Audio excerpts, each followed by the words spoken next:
ছোট্ট বন্ধুরা, আজ তোমাদের বেশ কয়েকটা দরকারি কথা বলবো বলে ঠিক করেছি।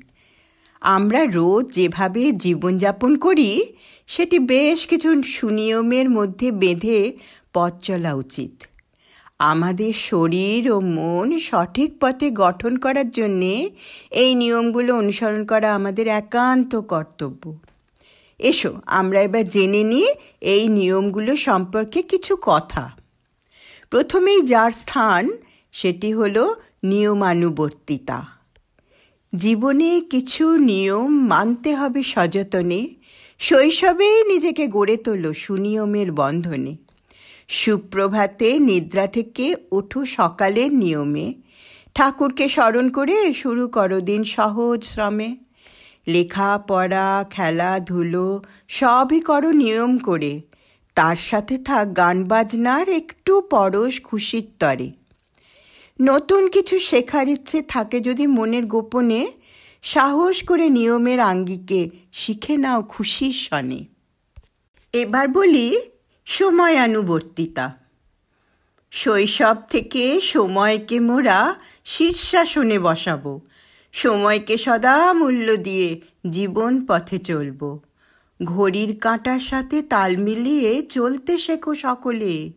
আপন তালে চললে যেন সুযোগ হারাবে অকালে। সময়ের কাজ সময়ে করো, চলার পথ হবে সহজ। অবশিষ্ট সময়েও পেয়ে যাবে, করতে পারবে বাড়তি কাজ। এবার এলো খুব দরকারি একটা বিষয়, পূর্ব পরিকল্পনা। আগামী দিনের কাজের হিসেব জানা যদি থাকে তোমার, নিয়ম করে লিখে রাখো, সহজ হবে কাজটি করার। নিত্যদিনের কাজগুলিকে সাজিয়ে নাও মনে মনে। পড়াশোনা খেলাধুলো করতে হবে নিয়ম মেনে। রাতের বেলা বইপত্র গুছিয়ে নাও রুটিন মেনে।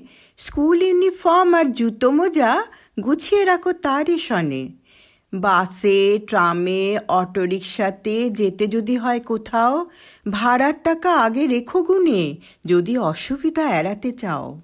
নিয়ম ধরে পরিকল্পনা করে কাজ যদি করো যতনে, সুলভে তুমি পাবে সুফল, শান্তিও পাবে তোমার মনে। এবার বলি অবশ্য কর্তব্য একটা বিষয়, অবকাশে সহায়তা।